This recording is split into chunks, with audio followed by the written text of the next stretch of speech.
G'day, guys. It is the coach, and we are talking all things Kharadron Overlords. And this is surprisingly, when I looked at my channel, how few shows I've actually done on KO. So that had to be rectified. And I do have our good friend, the Sky Pirate, the Sky Admiral, the what do you call yourself these days? This is CanKrohn. People, man who needs no introductions. This guy knows KO like the back of his hand. But what do you call yourself these days?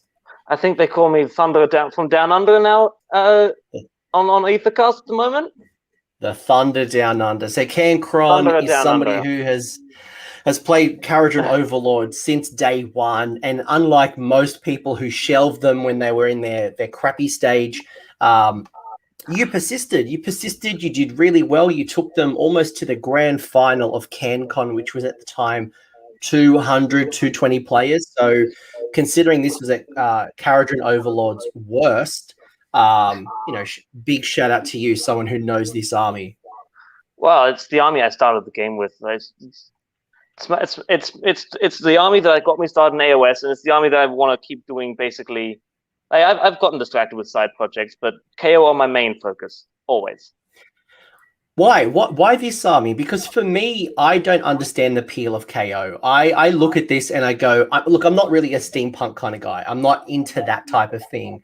So let's set the scene. Let's imagine I was a new player or someone who was looking to get into KO because of their power, because I like dwarves, because I like technology. What drew you and is keeping you in this army? I mean, it's just the models, like the boats. Basically, it's the boats. I love boats. I love flying contraptions and playing like the Magitech and steampunk. So you give me an army where the main focus is giant airships with balloons and broadsides coming off and little crew hanging. You can see a guy painting the side, and you can see a guy on the top beyond the crow's nest. Like, it's just the entire aesthetic, and then you've got the steam suits. That's what I'm here for. You're just a buyer. You're just a buyer. You just absolutely love the aesthetics. You love the play style, and you're gonna make it work. It's just yeah. So that's all right. Look, I think an ally in Stormcast. Sometimes you can play them just out of the book. Whatever works. I'll make something happen. Yeah, and look, they're a very interesting army, right? They're very shooty. They don't have a lot of melee. They've got obviously transports. It's something that really nobody else has in Age of Sigmar. Yeah. You've got some very interesting kind of aesthetics. It's very unique to the KO. It's either you love them or you hate them. There is very little middle ground kind of for this army. And when they work really well. When they don't work, you're in for a bad time. I understand. On the battlefield, there's a lot of people have very mixed opinion. Yeah, you love them or you hate them. If you're standing on one side of them, it's usually good. If you're on the receiving end of a bad double turn, it's a pretty negative player experience. They're in a real tricky spot. It's a good army, but it's sometimes too good. So talk to me about where they stand in the current meta. A lot of people have had nightmares about KO. You obviously got a new book, start of 2020. Where do you guys stand, and what's working for you right now? So I'd say that right now we're in a really good spot. We've got probably the most important part in AOS, which is maneuverability. Our army can be wherever it wants, whenever it wants, and even without the boats, you can get your balloon guys to move 18 inches a turn, and the ground dwarves, all your infantry is moving 10 inches a turn. It will surprise you with how quickly it will just jump from objective to objective and go from a single solid gun line into board control.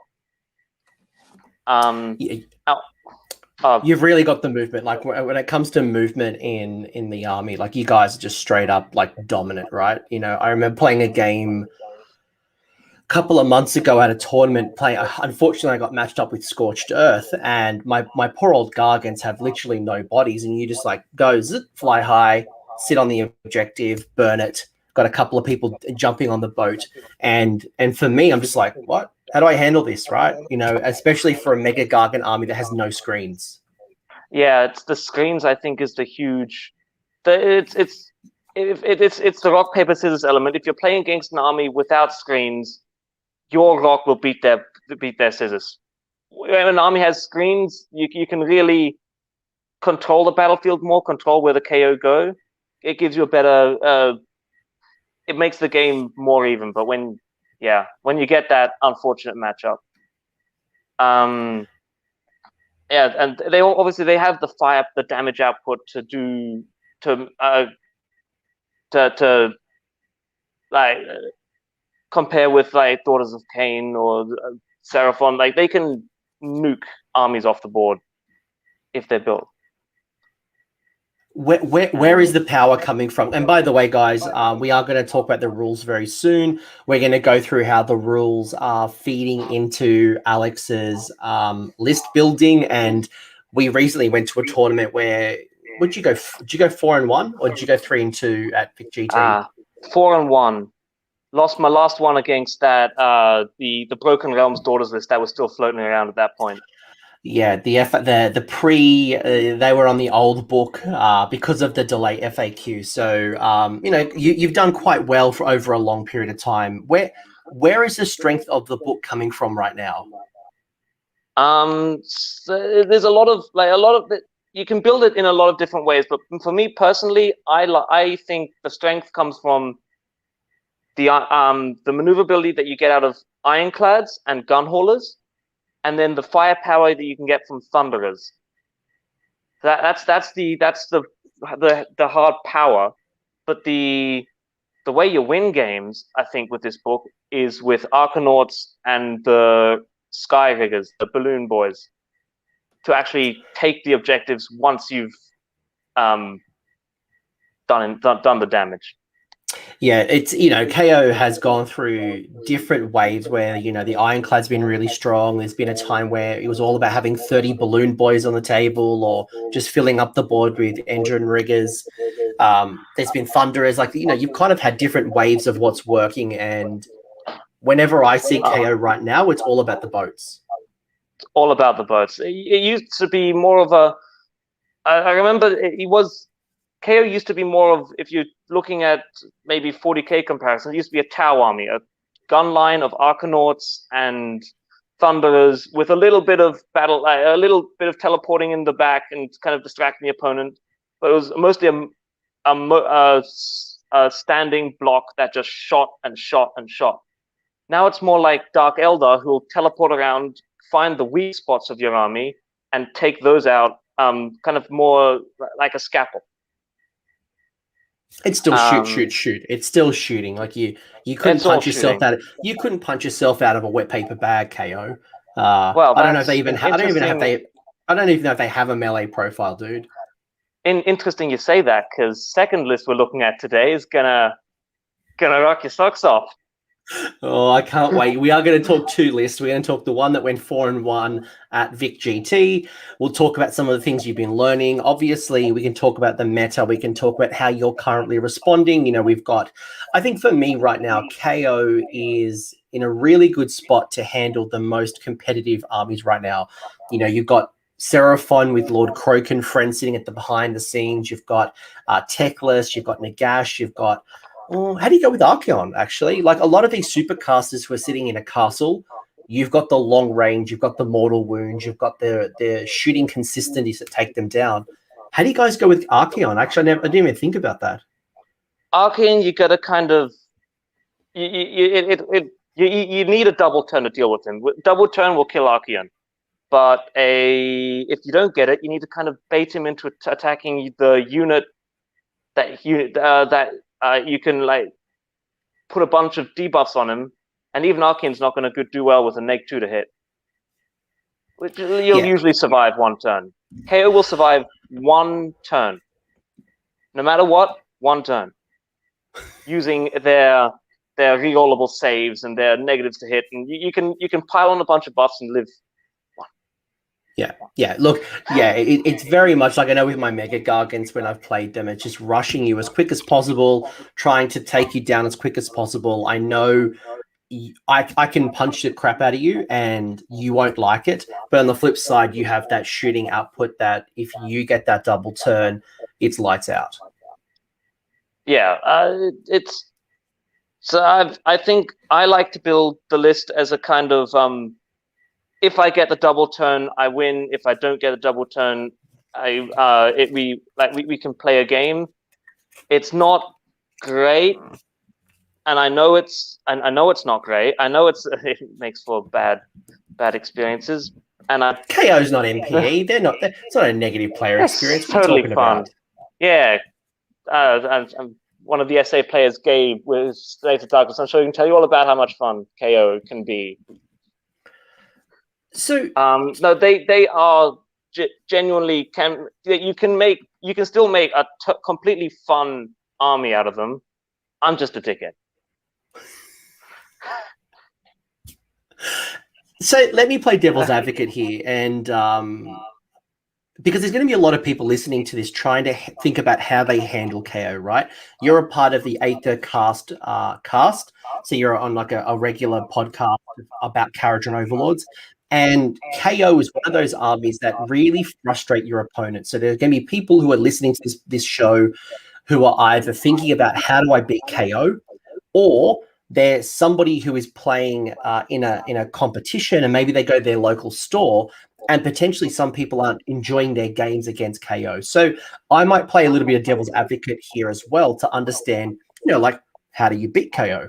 What are some of the weaknesses that we can exploit to at least feel like we've got a good chance, right? Because I think sometimes we go down list building. I know, in one particular game I had against KO, you can really disarm a castle, right? You've got so much shooting. I could have lookout sir till the cows come home, but because you've got so many ways to increase the consistency and the output of damage from afar, you can disarm those castles very quickly, which can be a strength and a curse. Yeah. So if you're playing against KO, what you really need to look out for is you need to screen. You need to screen properly.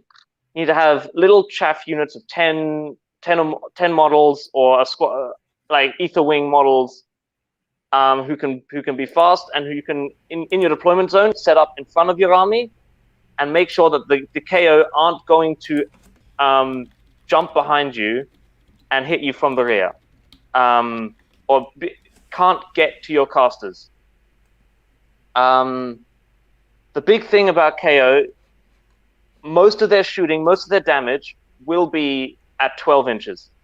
Like, they have some 18-inch range guns, they've got some 24, they've got some 36, and if they get really lucky, a pot shot might knock off a character. But where they're really doing the damage is 12 inches. That's where the Thunderous special weapons are. That's where the Ironclad 2 damage broadsides are. That's where the Riggers, like, 3 shotguns are.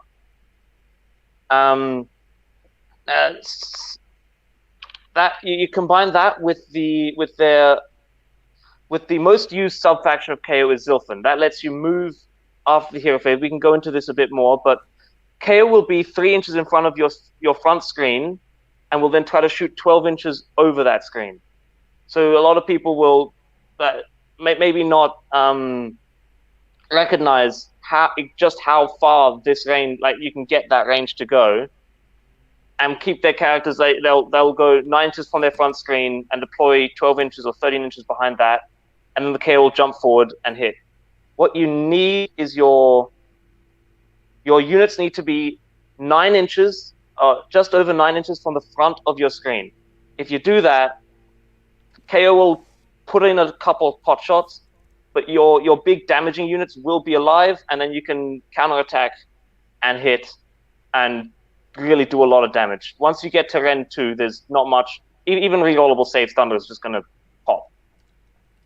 And I think that's the challenge, right? Is when I'm screening potentially, right, a lot of players will always be thinking about the 9 inches, right? Whenever a teleport or a setup happens, you got to be outside of 9 inches. But that 9 inches is still enough for you because 12 inches is the magic number. It still has the ability to take down those critical characters. And because you can use your Aether Gold to be able to reroll saves or reroll shooting attacks, that then really allows you to ignore lookout sirs, to be able to like you're basically going to take them down. So what I'm hearing is the magical number is 12. It's going to be finding chaff to kind of push you back as far as possible. Things like pre-game moves, pushing again out. Anything you can do, even pushing your heroes back a lot further than you normally would, so that you're keeping them out of that juicy 12 that you really want. Yeah, I mean, the game I lost in the latest tournament, it was a fantastic game against these daughters, but his whole first turn, he had his entire board mapped out with these 9-inch rulers to make sure that there was no way I could teleport anywhere in his table zone.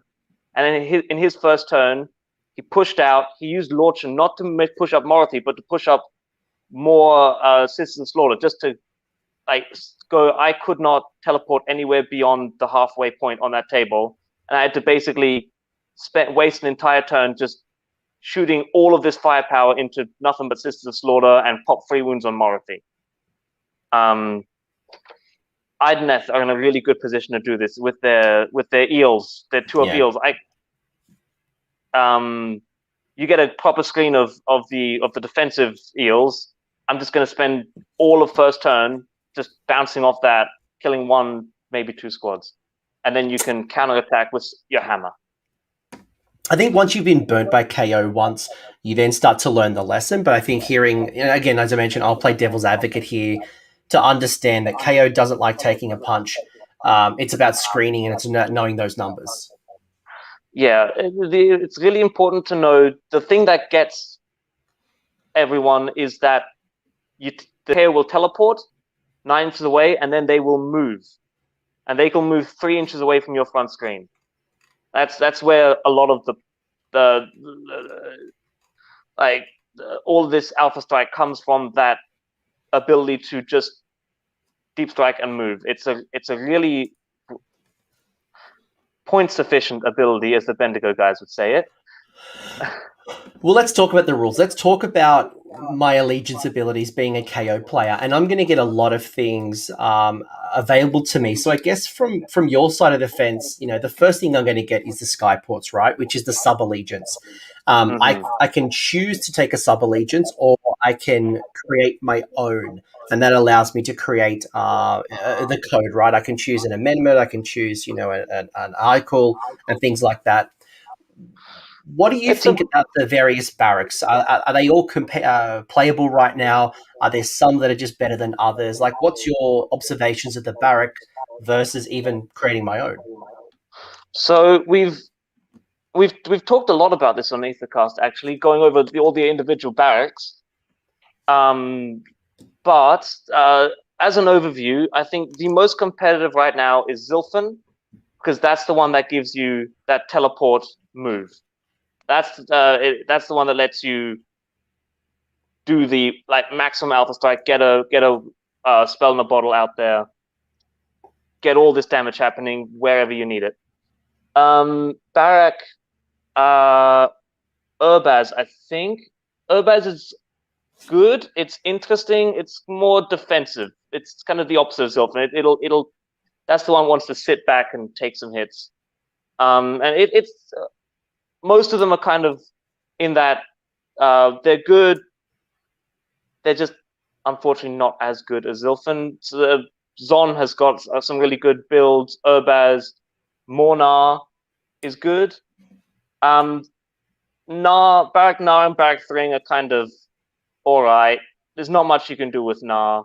Thring, you can have some fun by putting some Fire Slayers and Go Trek in, and getting more of that combat potential happening with lots of minimum squads. And making your own Skyport, that's more of your fluffy choice, your narrative option. So when you're having fun with friends at home, you painted your skyport up as your own skyport, and you want to play in a narrative battle, like to explore the story of that skyport. That's kind of what you're going for. I love it. Krohn and narrative. So why is Zilfin? Why is it the teleport move or that free additional move for Zilfin just so important to you? It breaks so many core rules of the game that like the game is kind of almost balanced around this. You can armies can teleport, but they're always going to be 9 inches. You always have to make that Hail Mary 9-inch charge. You can increase it with abilities. You can use the cogs. You can use characters, but it's always going to be off of that 9 inches. And you can screen out that 9 inches. It's really easy to see if you put rulers down. They aren't going to be in this area, and like long range weapons. They need to be 9 inches. Then your screen, then your thing behind it. So it's that's how everyone else plays. And then Zilfin throws that whole book out and goes, but what if we just went 9 inches away from them, then moved, went 9 inches away, put our Thunderers up, teleported the airship again somewhere on the other side of the table. Now I've got 2 bases of power that are blocking you in, or I've got this one gigantic clump of just that's 3 inches away from your screen, shooting what it wants. So in the chat, there's some interesting points coming out of the chat here, and one of them's coming out from Jeffrey talking about KO is a lot about movement, right? And because you don't have a lot of bodies on the board traditionally, especially when you put those bodies in a boat, they're quite vulnerable to movement mistakes. You know, either flying high or not flying high, positioning yourself in the wrong spots. Is that a fair assessment, especially as a new player, really trying to learn where to move around the table, what to expect, not to put yourself in a negative position that maybe you overcommit or undercommit, and then your opponent gets a double turn and kind of takes you out? Is that a fair assessment of KO? I think it does it still has a bit of a high skill ceiling. A problem that you'll have, especially if you're teleporting a lot of boats around, is KO don't have that many bodies. So often, once you teleport, you'll have the boat where you want it, and it'll shoot, and then it'll be completely this isolated, vulnerable thing that can be surrounded and killed. Especially, and if you're playing not Zilfin, if a boat teleports, the unit that's inside won't be able to get out because it can't get out on the same turn it teleports.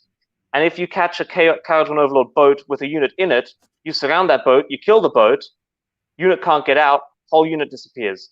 If you had 20 Thunderers in a boat, too bad. That's 500 points just lost, plus characters. So does that make matchups like Iron Jaws and things like Stonehorns, for example, armies that can turn one charge and they can pack a real punch when they charge? Is that a real threat to KO? If you're not screening, definitely. I've tried running lists without screens. What my usual tactic is, I'll put the Ironclad kind of in the bottom corner of the map here, and now I start surrounding it with some Arcanauts. Before, I thought, right, it's at the bottom, it's as far away from everything as it can possibly be. Surely nothing's going to reach there. Suddenly, this Terrorgeist comes out of nowhere, smack, Ironclad dead in one turn after like 12 mortal wounds and a couple normal hits. All the Thunder's gone. I'm like, well, that was a nice one-turn game. Rematch? No, it was. If you can catch them out, they'll die real quick. Yeah. Which is why, again, positioning is going to be so important. And Lee, your co-host on Aethercast, made a really good point as well, is that, you know, one of the big issues of KO is that it can be quite easy for an opponent to screen an objective off. So while you have the shooting power to take somebody down, you can find yourself in a position losing victory points because the opponent has been scoring. And traditionally KO doesn't have a lot of bodies. You know, a lot of points are invested in those boats, and boats only count for one, right? And you know, you're running minimal bodies because you normally can't take a lot in a boat. Yeah, that's usually you'll have maybe 10 guys in a boat. 10 guys that can't get out once the boat's teleported. So if you have like a unit just sitting generally around this objective, the boat won't be able to teleport onto the objective, or if it can, it'll be one model. You've got two models. You've got like they require 2 turns basically to take an objective. So you can you can easily just outscore them. Especially, I'm always scared of models, armies with a ton of models. Like against my Mega Gargants, for example, the only way you can beat me is to take me down. Like, there's no world where you've got 20 bodies taking over one of my objectives that a Mega Gargant's got. Let alone if I was take a tribe and I had 30 bodies to an objective. No, most I'm ever going to get is 20. So I need, if I'm playing Gargants, I need to kill the Gargants. Yeah, and that's probably true of a lot of armies, right? Like, you're not gonna win on the objective. You've really got to take them down and clear out their scoring potential, which is why KO is so driven towards shooting the opponent off, because you don't have the bodies to actually score them the way we traditionally play Age of Sigmar. You need to shoot first, take objectives later. Talk to me about the other rule, because we've talked a little bit about the barracks. One thing we haven't spoken about a lot is the Aether Gold. So, Aether Gold. How do you think about Aether Gold? Is it something that you build around? Is it something you just happen to have in your lists? Like, talk to me about the strategy and the thought process that you go into list building with around Aether Gold. So I don't usually build around Aether Gold. It's more just a bonus that I recognize these units have, and I assume it just kind of comes with it. There's ways you can get more and use more, but I don't think there's a way to actually use more than one in a phase, which is the big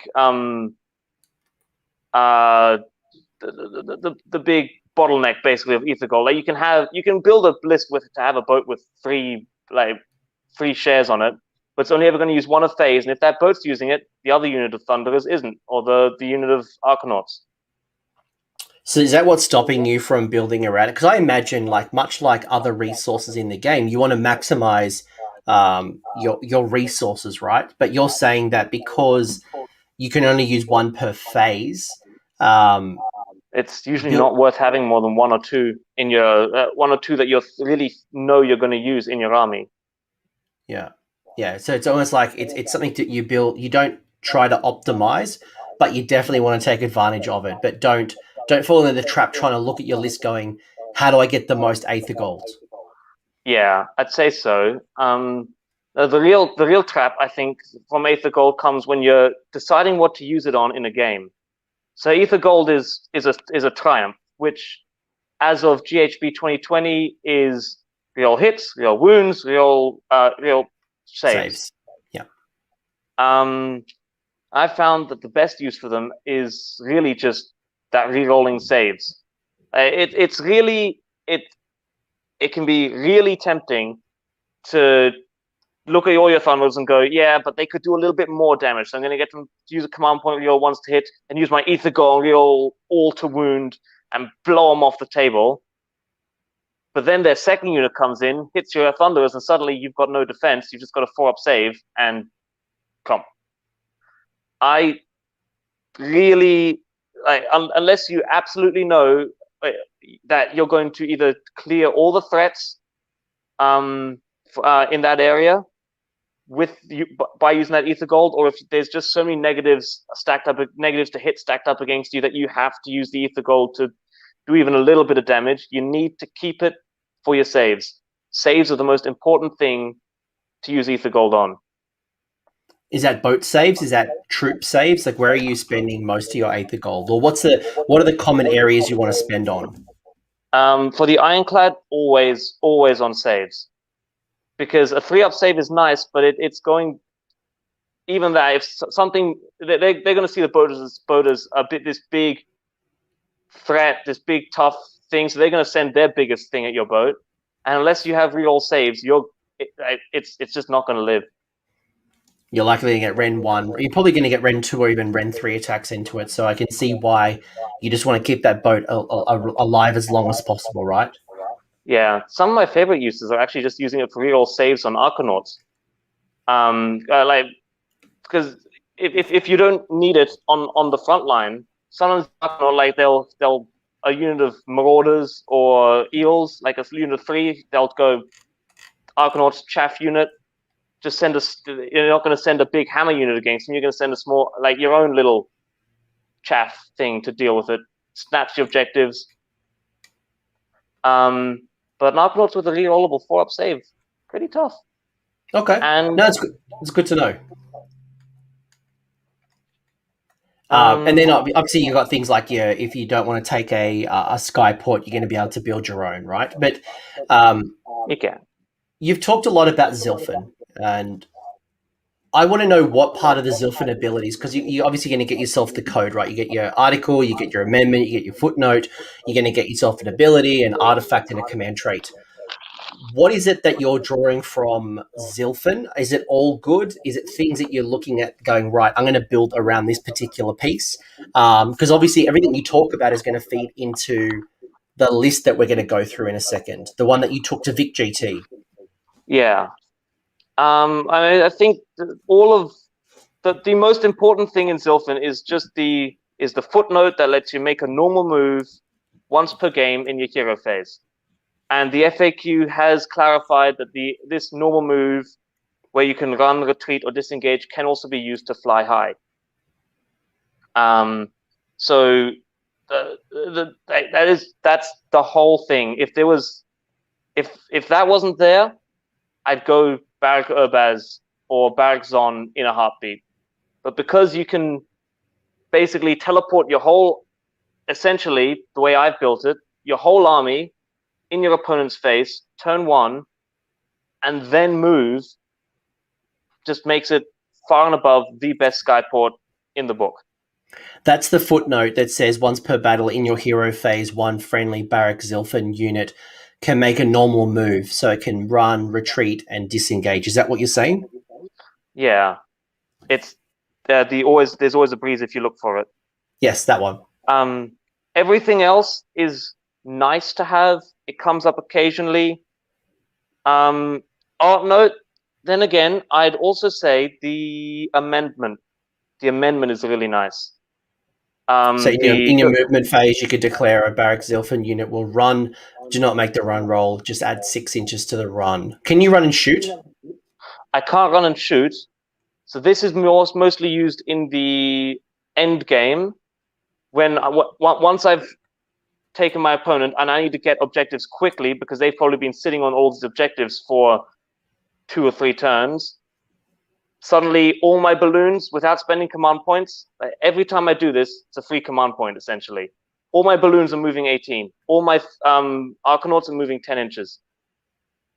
Like that just helps them cover ground and just spread out, take all board control in like 1 or 2 turns. So it's not even one unit. It's basically if you declare a run move, it's just a flat 6. So you could, as you said, run multiple units and they're always getting a 6. Yeah. So I'll usually, like, Arkanauts, I don't even, it's rare that I shoot with them in a game. Arkanauts are just always moving 10. It's just a 10-inch flat move onto the first objective, onto the middle objective, hold the line, let the boat teleport in and do the rest. And then when the engine riggers need to snatch objectives, they will just book it 18 inches in one direction and get some really clutch like objectives. I've won a few knights to the heart just by I'm gonna move here, and then my engine riggers are going to dump on your objective. Boat's going to shoot stuff off the objective. Yeah, no, I like it. Look, there's a lot of cool Gee. things you're going to get as well, right? You're going to get yourself the extra great engine work for your sky vessel. You're going to get the ability to generate additional command points on a 5+. Your general is, I mean, this is it's all right, but you're going to get +1 to hit as well for a missile weapon. The +1 hit is nice. That's kind of the tax that you're going with. So you're taking this artifact instead of taking phosphorite bomblets or spell in the bottle. Well, or the flare pistol that lets you reroll everything to hit with your whole army. The command trait isn't great because KO don't really use command traits, but it's I was going to say that because you don't need it because you obviously got your Aether Gold. Yeah, you just command points are they're good. We have other ways to ignore battle shock, and we just kind of use them occasionally to reroll ones to hit. It's really easy to work around this command trait though, because it's specifically if you need to take the command trait if you have a Archnaut Admiral as your general. So either one, don't make him your general, or two, just don't take him. He's not that good. I like it. I also hate you at the same time, but I like you. What you like the Admiral? I'm more thinking like again as the devil's advocate here. You've just told me how powerful that footnote is. The once per battle. You said how you build around the Alpha Strike, getting right in my face, the move to shoot the crap out of me. How do I handle that as an opponent? Is it the 12 inches that we spoke about screens, having things that kind of push you out as far as possible? Maybe, lowering, if I can get like a lower drops from you, I can, again, push you out further. Or if I get like a pre-game move, Untamed Beast, some type of thing that kind of move at the start of the game. Are those the types of things that are going to help me defend against you? Yeah, it's really just the screening. You have to remember that they are going to be 3 inches. A Zilfin list is going to be 3 inches in front of your front line. So then you need to screen the rest of your list accordingly and put the other units 12 inches. No, 9 inches behind your front line, which will then range out those 12-inch, the majority of that fire. All right. Yeah. Yeah. Any also, other tips for me? Zilfin makes frigates battle line. It doesn't say it in Zilfin, but it's a thing you can do. If you want to run a list with 3 frigates and thunderers, You're a mean person. So we've got ourselves. By the way, it says. Krohn, do you want to explain why it says Allegiance Chaos? I thought you were just being funny, and there's actually a real reason why, as a KO player, you might need to do this because I'm sure this has frustrated other players.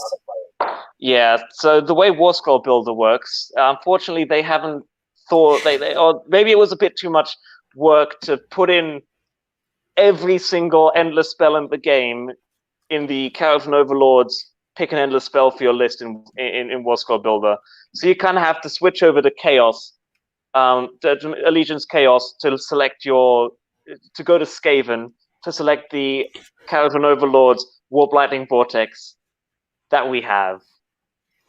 All right, so while Kharadron Overlords isn't Chaos, if you're going to take the Warp Lightning Vortex, which Krohn has, that's the trick to get around it. So, talking through the list, right? So you've got yourself.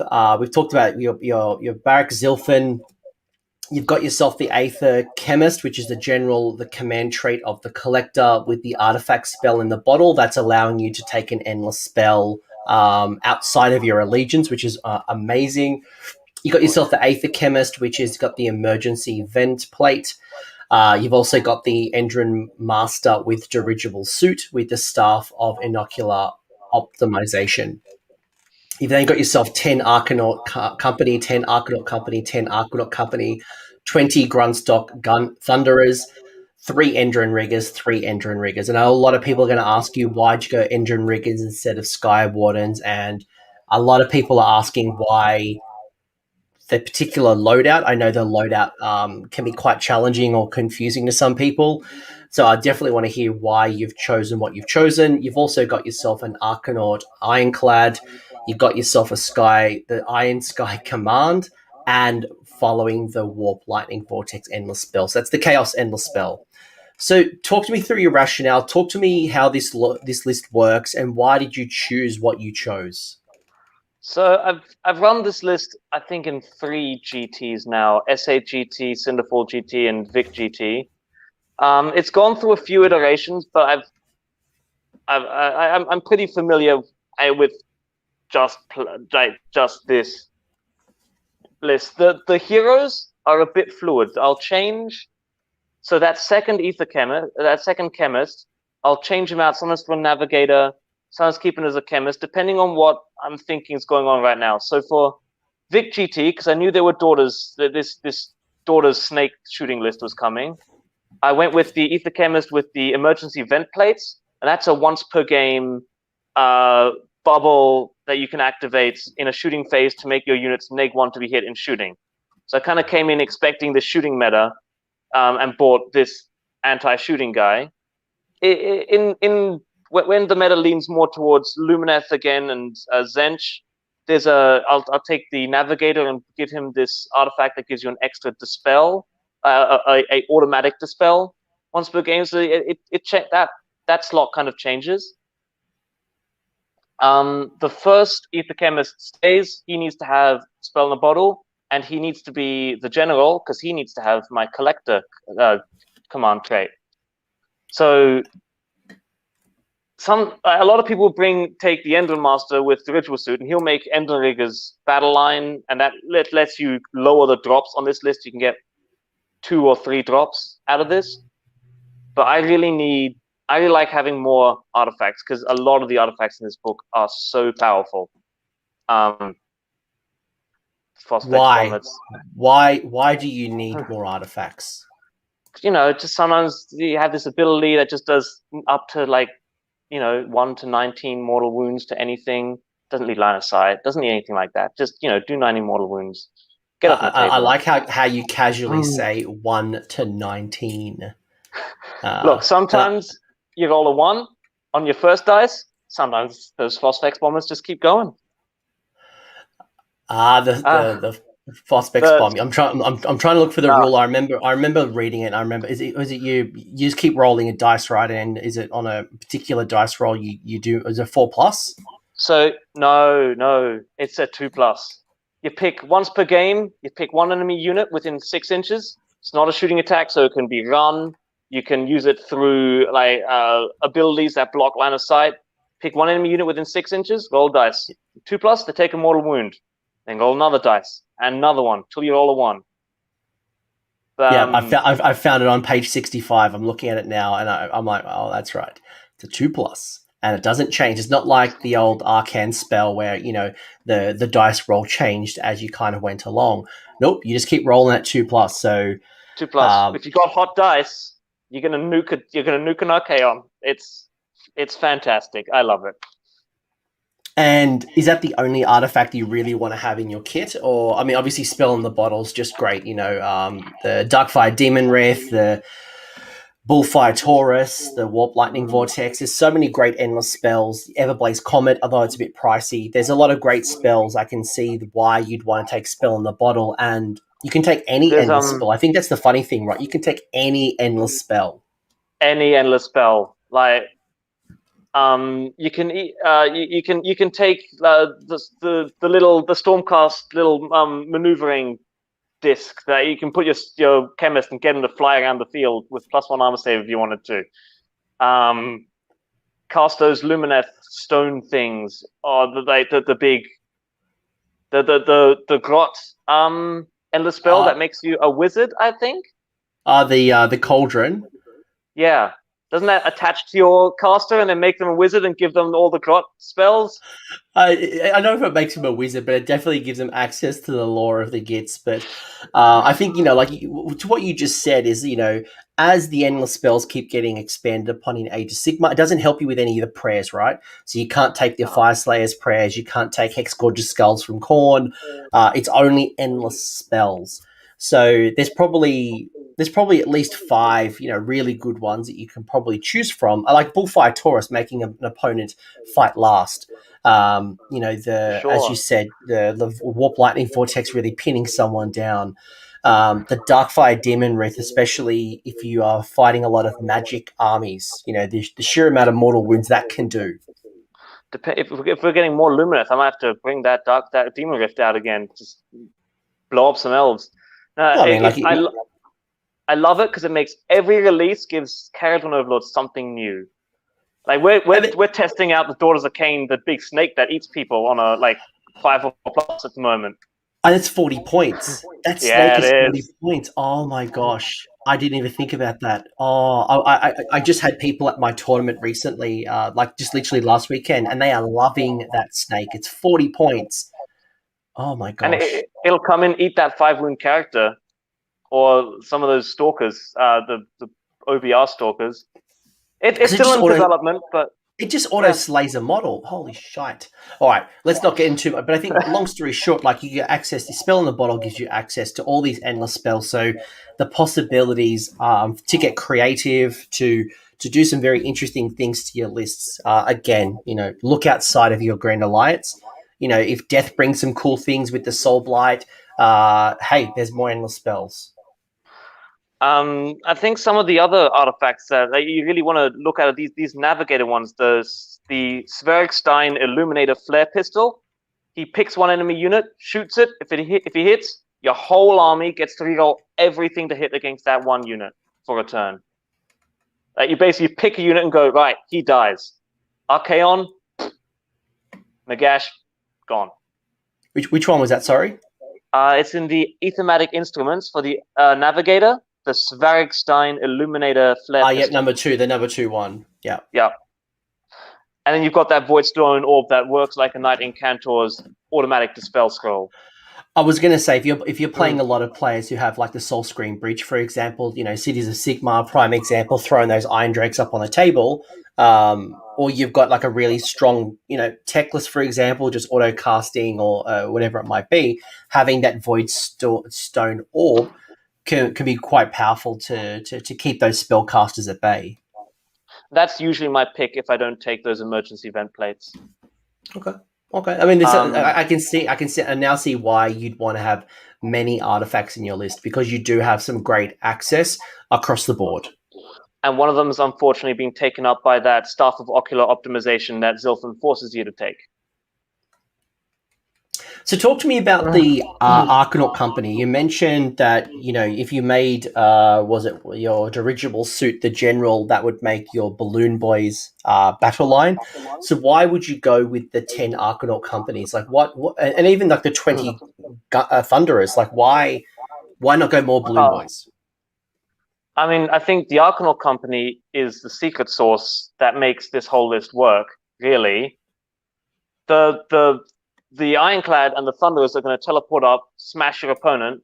The Arcanauts are going to win you the game. The Arcanauts are the one that are going to, if needed to, screen out your deployment zone. 30 is enough. 20, not quite. 30, get your whole deployment zone teleport free in that first turn. Keep your Ironclad safe in that corner. Make sure nothing can touch it. You just put layers upon layers of Arcanauts. And then later on in the game, they'll spread out. They'll take your objectives. They'll take the middle objectives, and they will hold that unless a dedicated combat hammer comes and hits them, because they've still got that 4-up rerollable save with rerolls on their battle shock if they're within 9 of an objective, and reroll and +1 to hit it with their 9 objective. They'll take anything else that's 90 points and beat it. No, it's interesting you say that, because when you look at the profile, one, it's very confusing. You've got a million missile weapons and a million melee choices, right? So I think it's interesting, first off, the weapon kit out. But, the Armor Saver 4, they've got a 4-inch movement. Yes, they're going to be in boats most of the time. They've got a Bravery of 6, 1 wound. So they just look like standard truth. But you're telling me they're the secret sauce. And even the abilities, great, I can re-roll battle shock tests. Whoop-de-doo. But it's the combinations that you're forming with your ships and your allegiance abilities that is making this a secret sauce. The Gunstock Thunderers and the Ironclad, that's just a giant distraction kind of effects. Arcanauts win you the game. So if I'm an opponent, I should be going for your Arcanauts? I think possibly, yeah. You need to take them out. because otherwise they will just sit in objectives and just they'll take 3 objectives on the board, which usually is most of them. So you have to deal with them, and you need to send more than just 10 Marauders coming on the side of the board, because 10 Marauders are going to bounce off 10 Arkanauts. You need to send some, it needs to be a proper, dedicated unit. You can't underestimate an Arcanaut company. Yeah, it's interesting you saying this, because, I'm looking at this, the 4-up armor save, 1 wound, there's no after save. I'm looking at this going, But it's got a rerollable save. Because of it doesn't naturally have so it doesn't naturally have a reroll save. You're using the Aether Gold to reroll the save. So if I go in there with Rend, bringing it to a 5-up or a 6-up, then you're probably going to fall flat. 6-up I can't do much about. 5-up rerollable isn't too bad. But yeah, you bring something decent with a Rend. You bring something that is supposed to be in combat against the Arkanauts. They'll flop. Yeah, okay. 6 eels will do it easy. Yeah, 3 eels. I'm looking at this going. They're no 10 Phoenix Guard. They still have a 4-up armor save, but with the Aether Gold, they're just really good for their weight class. They're good in their weight class. Yep. No, look, I guess I'm trying to prove a point that they are good, but not invulnerable, guys. Don't put them up and expect them to take a punch and laugh at your opponent. They will still die, but for a 90-point investment, they are wonderful value, especially when you add the Aether Gold to reroll saves. So don't underestimate them. Having 30 of them is worth the -1, the extra drop that it's going to cost you in your army, making that this could be a 3-drop list. It's a 4-drop list, but those extra 10 Arkanauts are worth it. So why the weapon loadout? Because you've got the same one. You've got Sky Pikes, you've got a Sky Hook, and you've got the Volley Gun. Why that loadout? The new book makes it really easy. The old book gave you the option, 1 in every 10 Arkanauts, it was 3 in every 10 Arkanauts, could pick between Sky Pikes, Volley Guns, or Sky Hooks. And you could make these awesome 40-man Arcanaut blocks with 12 Skyhooks that just shot people at 24-inch range. New book, change that. Every 10 Arcanauts, you can have 1 Sky Pike, you can have 1 Volley Gun, you can have 1 Sky Pike. So it just kind of forces you, you just take 1 of each special weapon per 10. You could choose to not take the special weapon. There's no real point. You just take the special weapon. Any of them more useful than others? Oh, I always love the Volley Gun, just with the amount of shots it puts out. They're hitting on, if you're near an objective, they're hitting on 4, say it's 6 shots from 1 gun, hitting on 4s, wounding on 4s, -1, damage 1. It'll do a bit of damage. The Sky Pike is still terrible on Arcanauts. The Skyhook is nice. They've reduced all the ranges of this unit, so it's no longer a 24-inch thing. It's an 18-inch weapon, and everything else is 12 and 9 inches. So it's not going to project power. It's its own little bubble. There's nothing. It's not there to do damage. It's there to run 10 inches and take that objective, survive. So by run 10 inches, you're talking about the base move of 4 plus the 6 inches coming from the barak-zilfin. When you run, it's just a flat 6. That's what we're talking about here, guys. Yeah, because this is a Zilfin list. Yep. So you got yourself 3 units of your Arcanaut company, and then what's the 20 Thunders bringing to the table? They just bring pure destructive firepower, and a surprisingly tough unit to boot. So it's 20 Thunderers. I'll always put them in the Ironclad, and the Ironclad has a specific Endrin work. Normally, Ironclads will only be able to take 15 models, and once they've taken over 15 models, their movement is halved, and they can't fly high. You take this Endrin work on this one ship, it can carry up to 25 people and still operate completely freely. In addition to the balloon boys that can hitch a ride. In addition to those, in addition to 7 balloons who can jump with it. So you've got your 20 Thunderers, and I kit them out there's two ways you can get Thunderers out. You can either give them all the standard rifle, don't give them any special weapons, and their job is to stay in a boat and have an 18-inch threat range and just plink things from afar.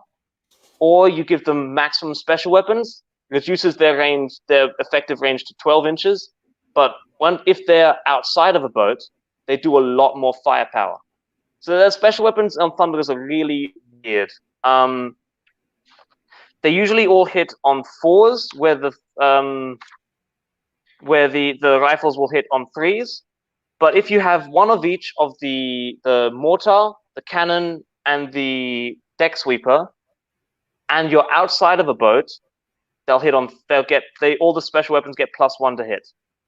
That's from the pin them, shred them, finish them rule. Yeah. So that turns your deck sweepers into 4 shots, into basically each deck sweeper is as good as two rifles. The cannons are now 3s and 2s, and the mortars, you take minimum mortar. It's a terrible gun, but it's there to give everyone +1 to hit. I usually give it they get a little standard. I put the standard on the mortar just to remind me, don't kill this guy. He's important, even though he doesn't do shit. I was going to say the mortar was always attacks, but by having the mortar on the table, getting the +1, it then doesn't become attack. So you don't want to lose it, but at the same time, it's not doing nothing. But the drive them back as well, I find that a super fascinating rule that you get +1 to attack characteristics when you're within 3 inches of an enemy model. So you can't be garrisoned, so it can't be when you're in a ship, but by being within combat, boosting all of those by +1 attack in conjunction with the pin them, shred them, finish them, you could do a lot of damage with this big block of 20. You definitely do. And the fumigators, while they don't interact with the pin them, shred them, finish them, they do have the choking fog. So any enemy models that are within 3 inches of at least one fumigator have -1 to hit the Thunder unit in combat. So you can combine that really nicely with one of the Chemist's abilities, which is exactly the same thing, but it has a different wording and actually stacks with this. So be a -2. So you deploy this unit of Thunderers kind of in a block and put the Chemist, usually not on the front line, but one model behind the front line, just to put him within 3 inches of any unit that would maybe hit this Thunder unit. Suddenly that unit's -2, Morothy's hitting on 5s, a lot of things are hitting on 5s, and the Thunderers usually survive a turn, then get double shots on all their guns and wipe out whatever was trying to hit them in combat. And if you really need to get the reroll saves, you can also do the Triumph. Well, the Aether Gold. Yeah, so if you want to go full defensive turtle on these Thunderers, you can, and they will survive a lot. Because they're also 2 wound models. That's 40 wounds in that unit. Damn. I didn't look at the 2 wounds there. I'm like, oh, wow. I wouldn't have expected that. I know the Balloon Boys, I know your Endron Riggers and your Sky Wardens have 2 wounds, but I wouldn't have expected the Thunderers to have 2. Yeah, so that's just that. Yeah, they're tough dwarf boys. They've got giant power armor. They're just gonna sit there and they're gonna take it. Talk to me about the Endron Riggers. Talk to me why?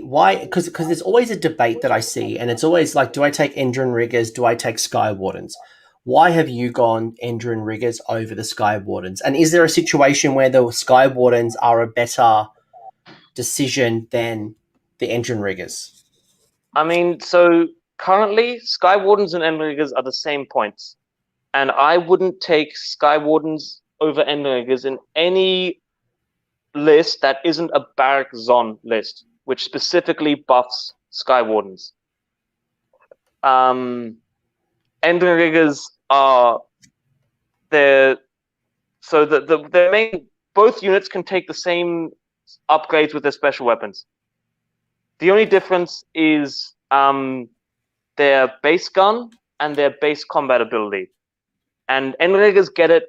I would take Endron Riggers just over Sky Wardens, just because of their standard gun sidearm is 12 inches range, while Sky Warden's sidearm is 9 inches range. So right.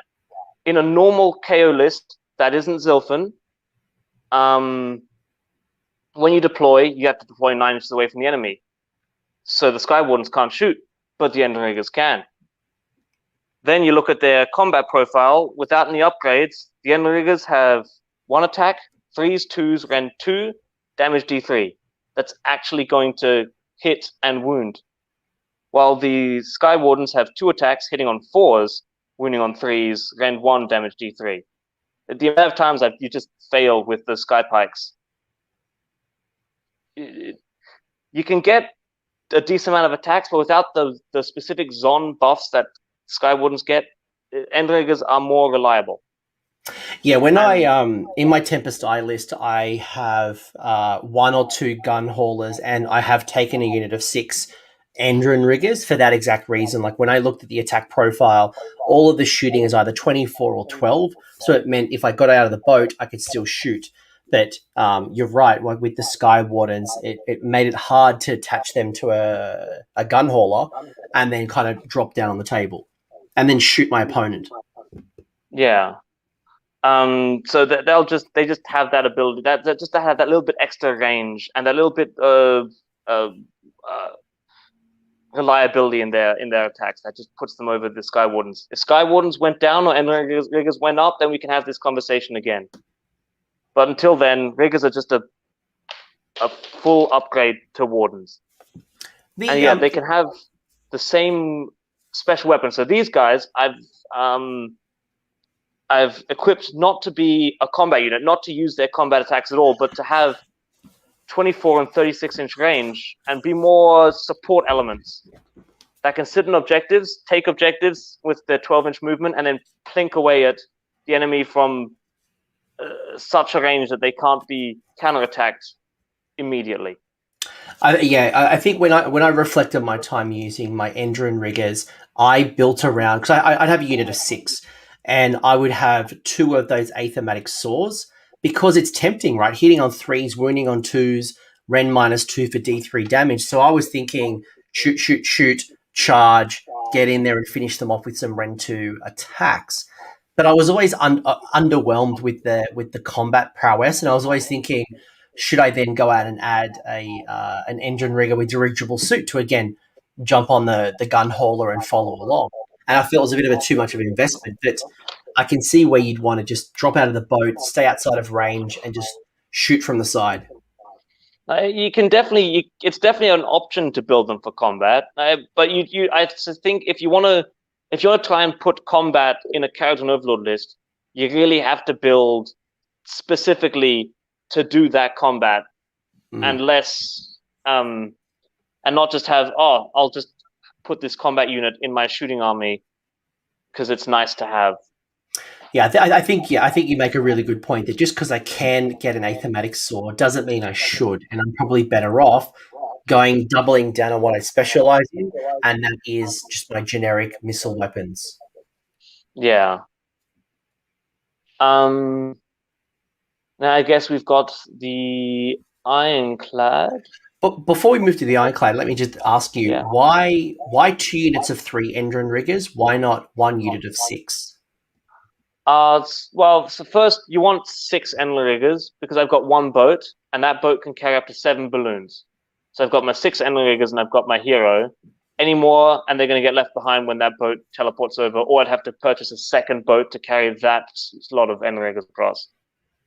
And I like 2 units of 3 because the battalion that I take them in can include 0 to 3 rigger units, so it's all the same amount of drops. And having 2 units just lets you spread out more, split your fire, take 2 objectives instead of taking 1 objective. It just gives you more board control.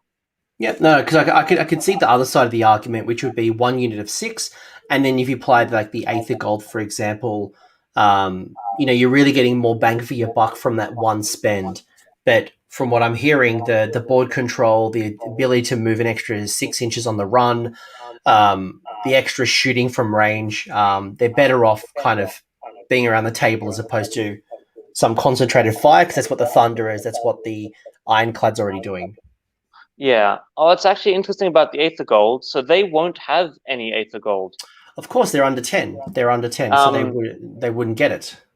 So they won't get Aether Gold to begin with. Even if it has a squad of 6, they won't get it. You need a squad of 12, which is the maximum size. Squad of 12 balloon boys will have it, but a squad of 12 balloon boys can't be lifted up and taken anywhere. And it's 400 points. That's a lot of points. Yeah, a lot of points that's not benefiting from from the movement of the rest of your army. No, that's a really good point. And I'm asking questions like this as well because I think probably people are thinking, why don't I just put in a big block? And these are the trade-offs, right? You're thinking about, so. Having 1 Aether Gold on a unit is not worth giving up all that flexibility that having multiple small units gives you. Yeah, and 400 points is almost another Ironclad, and you probably prefer another Ironclad over 12 balloon boys. If I could get 2 Ironclads in the list, I tell you what. Oh, 2 of those boats, I need it. So let's talk about the Ironclad. Why would you want 2 if you possibly take 2? Like what? That's 1/4 of a 2,000 point army. Why would you spend so many points on one model? All right. Well, okay. Competitively, I probably wouldn't take 2. That was more of a, it's just cool to have on a table. But you take 1 because there's often once per game move a model. Only you can use it once a game, and you can use it on 1 model. So you need to really, I think, put as many eggs into this one basket that you're going to be able to move twice. And the biggest basket you've got in this book is the Ironclad.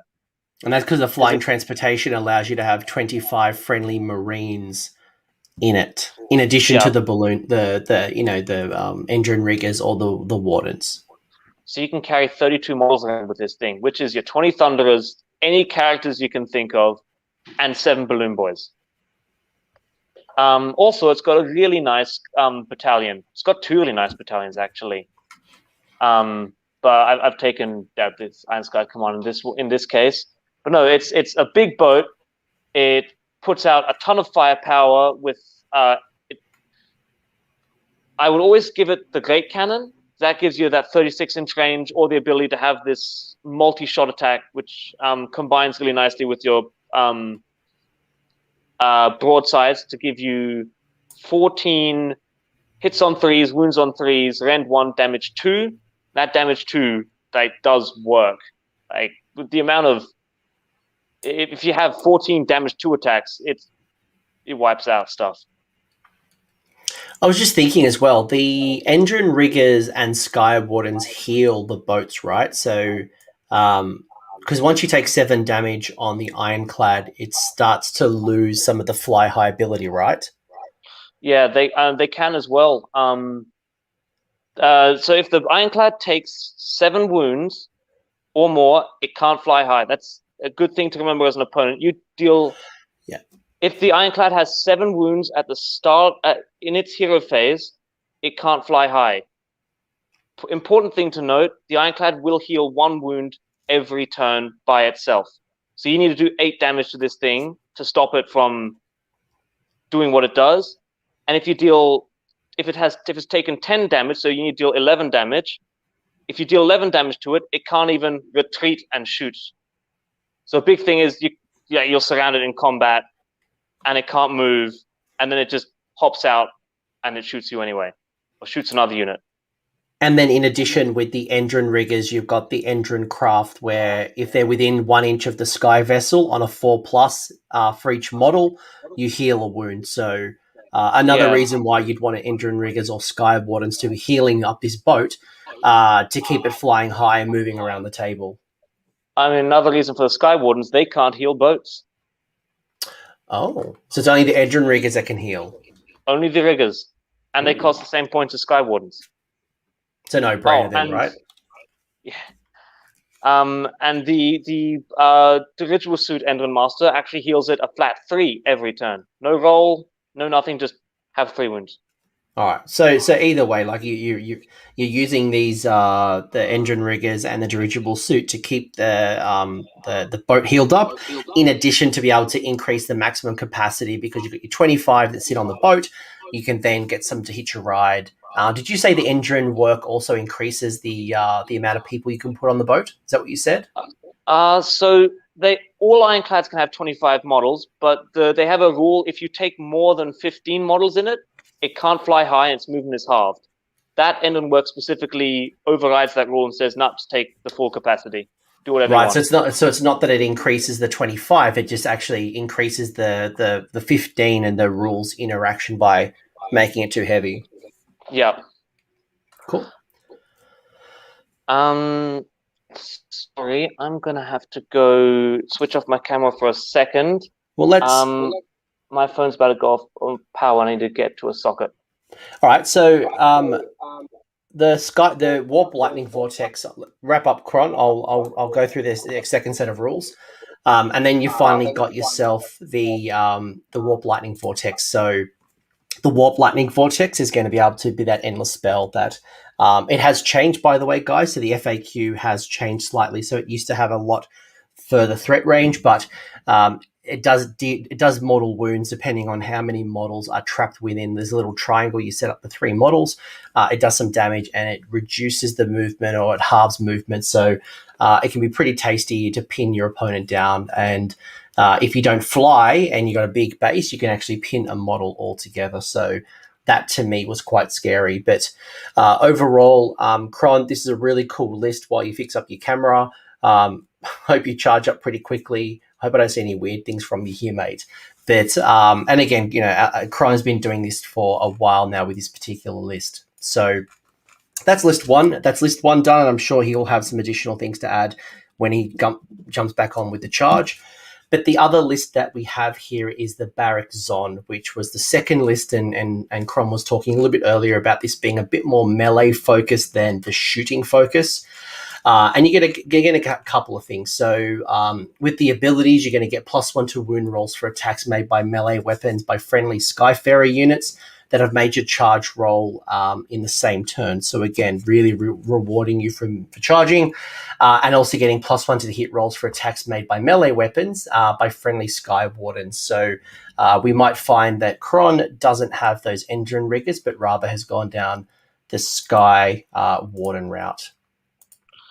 Are we back? Oh, we are back. Yeah. We're going to go like this. I was just, it looks like you're at a church now. Is there any final things you'd mention about the first list, or are you happy for us to start talking about Zon? I think so. The thing we have to mention is also the power that the Warp Lightning Vortex has in this Zilfin list. Yeah, because obviously I've experienced it in a Skaven list, so I know that it can pin me in. I know it can do mortal wounds. I know it can reduce my movement around the board, and it's hard to get out at times. But what is it bringing to you?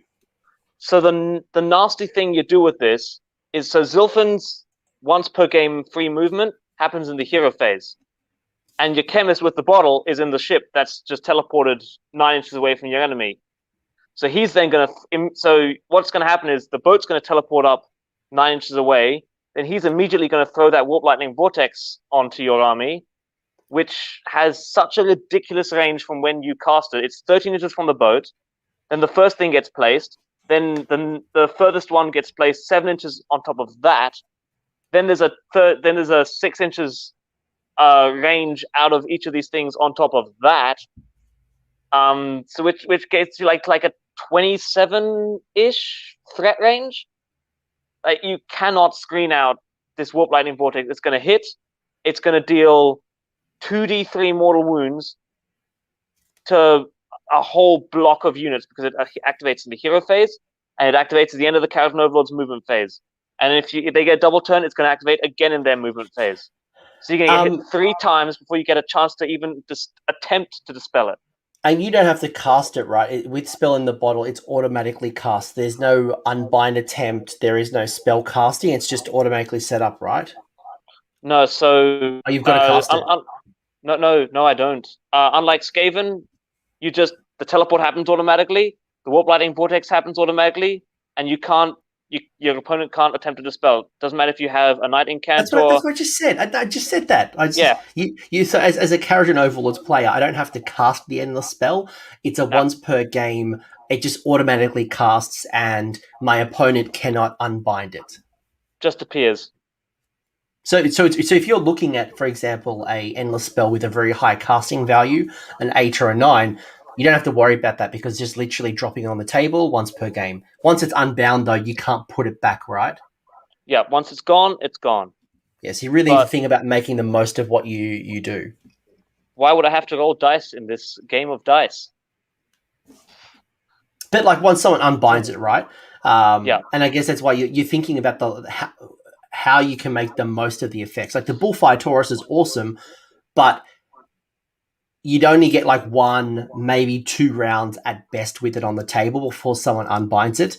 But for something like, as you mentioned, the Warp Lightning Vortex, because it triggers when it's deployed or set up, and then it triggers in the movement phase, and then it will trigger in between rounds. You could be doing some serious damage. And then it has those nice side effects of stopping your opponent from running and stopping them from flying. They're nice, but it's mostly the mortal wounds. Like this thing will snipe out 5 wound characters. It'll kill your skink priests. Yeah. So it might stop people from actually castling up, in this little center. They're going to split their heroes away just to avoid being hit by the Warp Lightning Vortex if they're smart. If they're not, or they're not quite familiar with it, then there's a good chance that you could kill a whole bunch of small characters in a little triangle. Yeah. It's just really nasty, and it's so reliable because you don't roll for it. It just happens. Yeah. Yeah. So let's talk more about Zon, right? So we just started talking about Skyfarers and your Sky Wardens getting +1 to the wound rolls. When it comes to Zon, we were talking a little bit earlier about the amendments and the footnotes for Zilfin, but what is attracting you to Zon, and what parts of this are you building around? So a lot of this comes from one of the guys on Aethercast, Adeptus Dices. He's a master with Zon, and he really brought me over to. When I originally looked at it in the old book, you wouldn't touch Zon. In this new book, I thought it's the same thing. It just makes wardens who are like your worst unit slightly better. But with all the abilities, so it's your deeds, not words. That's the main ability, is what puts a lot of power into this. You get +1 to wound rolls from any of your models if they charged, and then you get +1 to hit as well with those wardens. So that suddenly turns those sky pikes from 4s and 3s into 3s and 2s, which is the same profile that Skyrigger had, except it's got 2 attacks instead of 1 attack. Yeah, and okay. Suddenly you're throwing out a lot of dice that need a lot of low numbers and can do a lot of D3 damage. A proper like six Zon Sky Wardens charging at a unit will do an insane amount of damage. More than Thunderers, like that block of 20 Thunderers will. 2 squads of 6 Wardens will match that. Yeah, like there's some really cool things in here.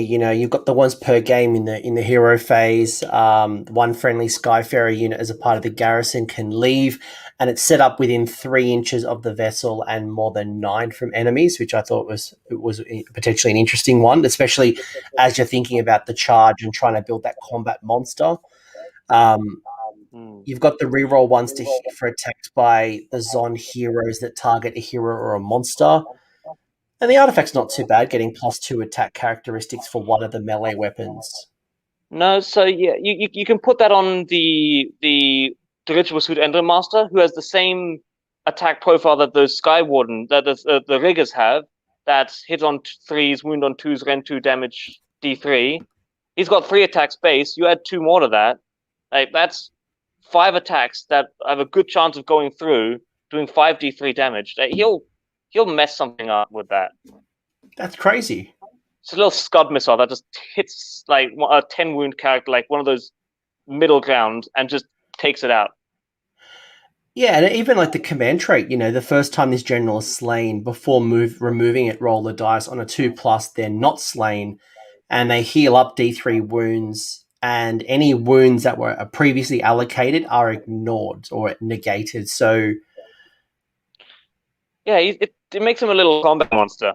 I kind of wish that instead of this Bear of the Iron Star command trait, because there's no way to get around this. Like, a lot of these other Skyports have, if your general is a specific character, I was going to say that, like, it just says, like, you know, it just says a barak-zon general. It doesn't actually say it has to be specific. So you are 100% landlocked to these abilities. There's no way to get around it.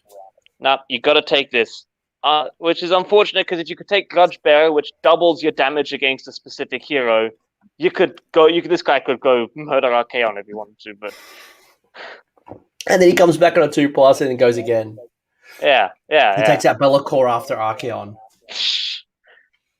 So, shame we can't do that, but I guess you got to tone it down a little bit.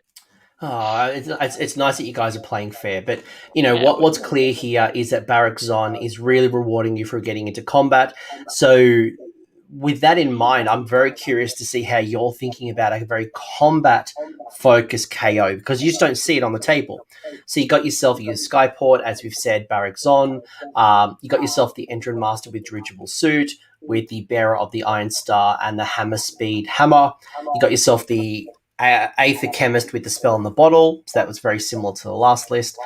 You got yourself 20 Archanaut Company, 6 Sky Wardens, 6 Guided Wardens, 3 Endron Riggers, 10 Thunderers, 1 Gun Hauler, 1 Gun Hauler. So you've got some Endron works on those Gun Haulers. One as the Debt Settler Torpedo, and then you've also got the Coldbeard's collapsible compartments. Jeez, they make this hard for me. You've also got a frigate, and you've also got the Endron. So the escort wing, and cog. Can you do that? Can you take bound chronomatic cogs? The important part there is the bound chronomatic cogs. Yeah, no. That's what I'm saying. Like, can you do that? Can you take bound endless spells? I can take whatever endless spell I want. That is an endless spell with a points value. I hadn't even thought about that. The normal cogs say only a wizard can activate them, but the bound cogs say that only the caster can activate them. Chemist's not a wizard. Chemist's not a wizard, but he's the caster. You are a smartass. I hadn't even thought about that interaction, because folks at home, guys, if you are playing at home with bound endless spells that come from Seraphon, so the things like predatory endless spells, for example, they can't be thrown back at Seraphon, which is why you see a lot of Seraphon players taking Geminids, bound Geminids, because it means that those light and shadow Geminids aren't coming back at you.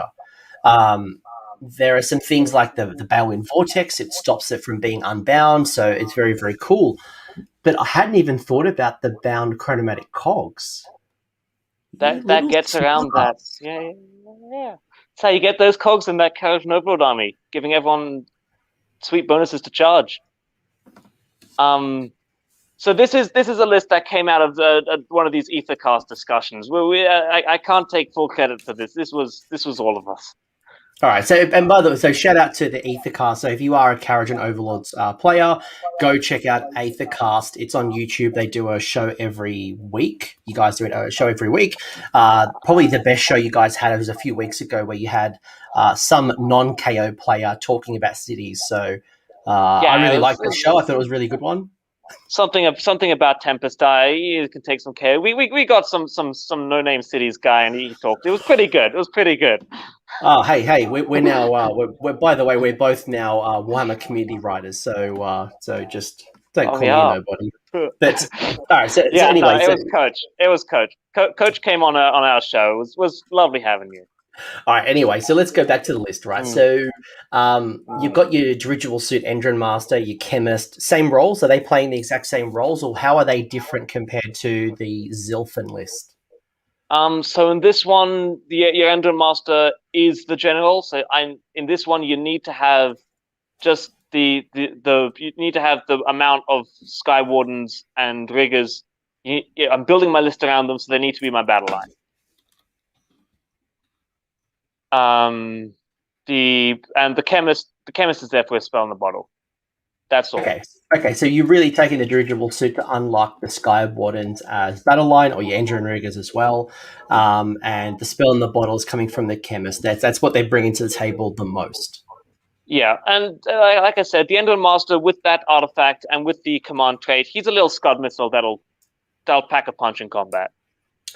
See, because we're building a combat focused list, why on earth would you go these Arcanaut company? Like, what are they bringing to the table? Is it just bodies? Is it the fact it's a block of 20 bodies to sit on an objective or tie somebody down? Or are they bringing something else to the table? Yeah, it's still just, I need to take those objectives. All this combat is nice, but it's really fragile, and if your opponent hits as hard as you do, chances are both of your big forces are going to be pretty scattered by turn 4 and 5, and I need those Arcanauts to screen off my deployment to begin with. So when I deploy, like in that bottom corner again, I need that screen of 20 Arcanauts to stop any Terrorgeist or Iron Jaws player or Stonehorn just running in there, messing up my entire formation before I can teleport out and start threatening the rest of the board. So you have to have, I think in modern AOS, you have to have a screen. You have to have objective grabbers, and that's what Arcanauts do.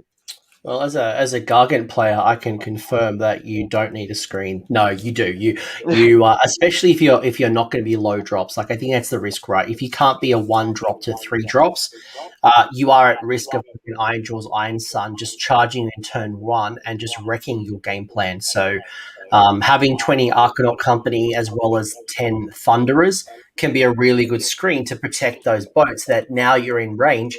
I'm just going to fully focus fire at whatever's hit my screen. Yes, my company's probably going to die, but I'm going to shoot the living out of you. Or just charge them and wreck them in combat. In this case, yeah. Well, in this case, yes. In this case, you will also charge, but just in Kharadron Overlords in general, you then just shoot them off the board. Oh yeah. So these Sky Wardens and Riggers are built for combat. So I've still given them one of the special weapons, and that's because it gives them +1 to charge, which is really important in a Zon list, because Zon doesn't give you that move after the move. So you're going to be charging from that 9 inches away, and you're going to need all the bonuses you can get to that. So you're getting +2 to the charge from Cogs, +1 from the Skyhook. Yep. So it's a 6-up charge basically, with some rerolls with command points if you need them. And then when they get there, I've still put in a unit of riggers because of that Rend 2. Sometimes there are those tough nuts with like that ignore Rend 1, like a lot of Lumineth can do, or the 3-up saves that you just need to get that Rend 2 into. But anything with a 4-up, save, or even a 3-up save if it doesn't have rerolls, you charge those Sky Wardens in, and they will just wreck it. So I've run this list once in. I ran it I've run it a few times, but I ran it in one tournament. As a little one-dayer, I went 2-1. I fought Gargants with this, and those Sky Wardens were like those 18 balloon boys were killing a Gargant a turn. How? Because I'm looking at this profile and it says, range 2, 2 attacks, hits on a 4, wounds on a 3, Rend 1 for D3 with the Sky Pike. And, I mean, there's a whole bunch of rules. There's so many rules and so many abilities on the Sky Wardens. But how on earth are you wrecking a Gargant with 6 models? Well, that's it was all 18. All 18 so you're using all 18 together in a concentrated attack. But how still? Is it just off the back of the Sky Pike charging? It's just you come in, you shoot before you can shoot with the riggers 12-inch guns. Your boats are putting a couple pot shots in, but then just the sheer amount of attacks that those Sky Wardens have and the riggers just mow through 35 wounds. With Gargants have a 4-up save. They're on 5-ups and 6-ups. It just melts it. Right. So by having the Skyhook as well, which is doing Ren 2 for flat 3 damage, you're doing a whole bunch of chip damage by the shooting, and then with some consistency, getting up to +3 on the charge, and then charging in and using your Zon abilities to finish them off, as opposed to all the damage is coming from combat. It's really more of a combination of shooting and combat. There is some combination, and I do still have my 10 Thunders in there. There's only 10 of them, and they're built more to sit in a boat at all times and just shoot at 18 inches with their rifles, and just doing consistent Rend 1 damage to whatever needs to take it. And when you say boat, you're talking about the frigate, because the gun haulers can't take any marines, but it can take balloons. Yeah, so gun haulers can take balloons. They can't have anyone inside them unless you have the Coldbeard collapsible compartments, in which case you can take 5 models in them. So the reason for that is the frigate has the same rule as the Ironclad. It can take 15, but if it takes more than 10, it slows down. So you put I basically keep my chemist inside that gun hauler, and the Thunders inside the frigate, so the frigate doesn't get slowed down by the chemist being in there, and the chemist can still move up with the rest of the army and lend his little bit of firepower to the proceedings.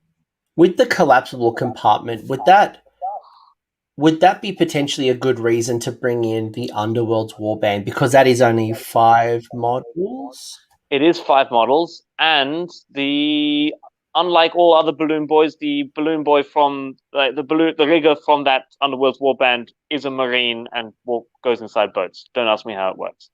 Okay, so that's if you wanted to put a bunch of 5 models in the gun hauler, you could do it with the profiteers. So really nice little transport for the profiteers, because I think that's all 4 of the basic guys, and the chemist fits in there too. Look at me with my KO list tech. Go me. Yeah. Go me. I'm a aspiring deckhand. Yeah, definitely. More of a fun thing you could do, but you could put an admiral in there with 4 Endrin Masters, get them all to hit on 2+, and have it as a little hammer boat that just smashes things. How do you find the gun haulers? I know in Tempest I found them inconsistent. I felt like they were quite swingy in their shooting.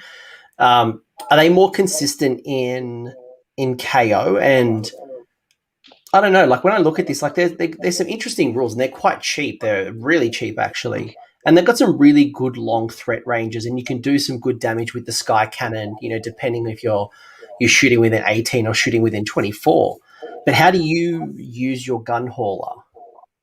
So it's there primarily to carry the balloons around, but once it's done that, it's got its ability that lets it add movement to it, so it can jump around and do what those 2 units of 3 Ender Riggers were doing in the last list, which is just staying at range and just taking the little side objectives that get forgotten, or have just a unit of Ether Wings on it. It'll go up to that, blast off the Ether Wings, take those objectives, and then just keep putting little pot shots with its cannon into whatever I need to kill in that specific turn. Other things it has, like it, unlike other boats, it doesn't degrade. So if you do 7 wounds to it, if you do 9 wounds to it, it's still going to fly high and disengage and do all the tricky stuff that boats do. It's always gonna just jump around, and it's always going to do its little bit of damage, which is, it's not huge, but it's chip. It'll add up over time, and it's fast. And it's got a really small base as well, so I found it really useful to be able to put them in the backfield, find a little spot somewhere on the board to be able to then use a whole bunch, especially like with the shrapnel attacks. Getting D6 attacks from I preferred the shrapnel over the shell, just because you're getting the consistent 2 damage as opposed to the shell being 1 attack. Yes, it can be D6 damage, but if you only hit with one, it could still only be 1 damage. So I thought the consistency of the shrapnel was just better for me. You learn to love that 2 damage. 2 damage is really nice. It's consistent. It's just consistent. Yes, it's not 6, but you also get D6 attacks. Yeah, you get a decent amount of attacks, which at maximum, it's 12 damage. Like, you do 12 damage to something, it's going to feel it. Again. And then one of them's got the Death Settler Spar torpedo, so that means the first time it charges something, on a 2+, it's going to deal D6 mortal wounds. And then on a 4+, it's going to deal D3 mortal wounds when it drops its bomb. So that thing can explode a couple mortal wounds, kill one of a small support character before it even gets a chance to hit the boat back. Are you using the gun hauler in partnership with the frigate so that you can use the escort vessel, or are you not using that rule? I don't usually. It gives the frigate a 6+ after save, which is it's a thing, but you can't re-roll it with your ether share with your ether gold, because it's not that only re-rolls saves, not ignore wounds saves. It's too inconsistent. Like, it's nice when it aligns and it just happens, but I don't specifically maneuver for it. No, because you've also got to keep your gun hauler within 3 inches of the other vessel, so that can be quite restrictive when you're trying to spread your presence out across the board. Yeah. Cool. So again, this list is also a lot like, even it doesn't have the move after moving that Zilfin does, but it's a lot faster than that list, because everything in here is going to move 12 inches. The Thunder is going to stay in that frigate, and the whole list is going to just basically consistently redeploy and hit wherever the opponent is weakest. What's the escort gun wing, the battalion bring into the party? Because obviously we know what Cogs is doing, especially bound Cogs. So what is the battalion doing? And I know you see a lot of ship battalions have that. Why have you taken it? Obviously reduce the drops. So to reducing the drops is the big one. Really, you need there's 2 battalions in Kharadron Overlords. It's the Iron Sky Command, or it's the escort battalion. But the escort battalion, the escort wing, lets you pick 1 enemy unit during each of your shooting phases, and everything in that battalion. And it's a big battalion. It's got your Thunderers, it's got your frigate, your gun haulers, and your Sky Riggers, your Sky Wardens. And it's 0 to 3 Sky Wardens. So even in the other list where we didn't want Sky Wardens, you don't have to take Sky Wardens. It's 0 to 3. Yeah, and that frigate can actually be swapped out for an Ironclad. Yes, because it says an Ironclad or a frigate, 1 unit of Thunderers, 2 to 3 gun haulers, and then 0 to 3 Sky Wardens. So it's a big. There's a lot of stuff that can be put in it, and you pick 1 enemy unit, and everything in that battalion rerolls 1s to hit against that unit. So it's a free command point. It's all these free command points. It's just efficient. It's good. It's good. I like it, dude. I mean, it's much more combat than I would have expected coming out of KO. I've still never seen a KO-focused combat. And if they're taking Gotrek or something crazy. They're going in the other, is it Thrung or Thring? Or whatever, the one that allows you to take Dwarden, right? They can bring in some Fire Slayers, bring in some Gotrek and that type of, that's how they bring their melee. Yeah, and some Hell Cannons, just in case you want some chaos in there. I remember that. We were talking about that in the faction focus where you can bring Dwarden and it allows you to bring the Hell Cannons. Because the Hell Cannon has the Dwarden keyword. Not that you would ever do it in a competitive list, but if you wanted to go for best army, take your 3 Hell Cannons and a Gargant in your order list is a good way to do it. You can. Because you can. What I mean, based on your experience with these lists in the current meta, again, you've been playing at a bunch of tournaments. You and I are going to be going up Queensland, very, very soon to another tournament. And obviously, the meta is changing. We've got Gargants on the table. Lumineth's just dropping their second update to their book. You got Seraphon dominating. Ghosts are back with 3 chariots and a Gargant for some reason. Well, it was the top death list. Shout out to that guy who ran 3 black coaches and a Mega Gargan ally. That was just amazing. But what are you building around? Like, what are you thinking? What are some of the things you're thinking about when you're preparing for tournaments in the current meta? So at the moment, still, I'm going to be using something along the lines of that Zilfin list, because Zilfin is just so good, above and beyond everything else in that book. And the thing I'm kind of changing depending on meta is that hero choice. So do I want to go anti-magic or do I want to go anti-shooting? I found a lot of the shooting at the moment in the meta doesn't revolve around. You don't have to hit and wound. You don't have to make the full attack sequence with the shooting attack with a lot of armies, with Seraphon, with Lumineth. They're here just fishing for those 5s and 6s. Yeah, so Lumineth are definitely fishing for the mortals. You've got your skinks who are doing all the mortals on the retreat. Yeah, so the neg 1 to hit doesn't really affect those armies. It's still effective against snakes and KO, who need to hit and need to wound to do the majority of their damage. But against those armies, I haven't really found it to be that good. So for the most part, I think I'm going to go back to more of an anti-magic focus, just because we're seeing a lot of Lumineth right now. And we're going to be seeing a lot more Lumineth in a couple of weeks' time. Yeah, I was going to say, I feel in the current meta, anti-magic is probably more powerful than anti-shooting, at least for the impacts that you're trying to bring, because not everyone is bringing a really strong shooting dominance to the table. It's only a select few. Yeah. So I'm thinking about that. I'm always thinking, scanning new books for new ways that they can teleport and try to outmaneuver around me. Because again, KO don't have very many bodies, so it's relatively easy to maneuver around them. If you can get into a space of the board that they don't control, like you can really just lock them out of that board section and keep them kind of boxed in.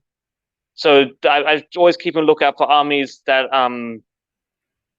have a lot of bodies and that can move a lot. Like I played against a Beasts of Chaos army in that last tournament.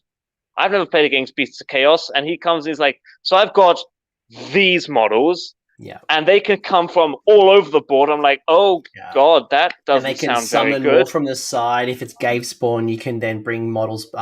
So what are the types of armies at a tournament you would like to avoid if possible? Is it horde armies? Is it horde, strong armor save horde armies that can be with teleporting? Or just that's Slaves of Darkness terrify me every time I play them, especially a guy up here in SA who's really good with those Chaos Knights, who will get them everywhere. And then if I want to shoot them, they've got all these saves, and they'll survive a turn. Idoneth are always a worry, just because they choose what I shoot. Yeah, you got to shoot the closest model, and those Echelon Guard eels are going to ignore Ren. So they're usually on a 2-up armor save because they're uncover. They've got the turtle save, so they could be re-rolling 1s as well with a command point. Yeah, I can usually get around the Cloud of Midnight because that's one model that has it. So there'll usually be some way to move my units to shoot something that isn't the guy with the Cloud of Midnight, but it's still, he picks generally what I shoot. I can't shoot over the top of his head and tap something in the back that's supporting all of his army. I have to fight him at his strongest, which is not what KO want to do. Is there any other armies like? I mean, we just came back from Vic GT, which had a very strong destruction meta. What are your thoughts on things like Beasts of Chaos, like Beast Beast Claw Raiders, like lots of Stonehorns, or your orcs with more crushers or mega gargants? Stonehorns, I'm pretty okay with. I've matched up against Stonehorn guy, and it was just that lack of screens that let my units basically pick up whatever they wanted. I could get all of my firepower, my 12-inch, my 9-inch. Every bit of damage that I could get was going against his Stonehorns. And in my first turn, he had 5 he had 1 Stonehorn, 4 Thunder Tusks, and I killed 3.5 out of those 5 cows in 1 turn. Oh, It was kind of like it was a half-hour game. That was the kind of negative player experience that we had that I had at that tournament. Because I guess you've got the tools to shoot down Lord Croak from the backfield, right? It's harder than you'd think. I mean, he gets up to such a like he can castle himself to a 2-up armor save with a 4-up after save and 18 wounds, I think, if he's got 5 of those Saurus guards. He always has the bodyguards. He's always got the Ashlith bearer. He's always got the 5 is it Saurus guard? Saurus guard. Yeah, he's always got that. If I find a Croak without Saurus guard, I'll kill him. But 18 wounds with a 2-up save and 4-up after and the amount that Seraphons can screen you out with their 15 billion skinks.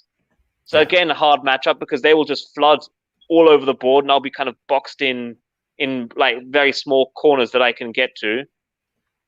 I find it really hard to get to do enough damage to Croak to kill him in 1 turn. And then if you anything you send to kill Croak that doesn't kill Croak is going to get microwaved by Croak. Yeah, Comet's Call and all the good stuff. So you need to be able to take him down in 1 go.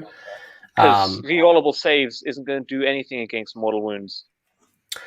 Last question from me, Krohn, and this has been awesome, by the way. Thank you for all the insights. But if I'm an opponent listening to this video, and I'm going to throw a dog a bone to everyone who's listened to this who's not a KO player, and they're sitting here going, how do I beat you?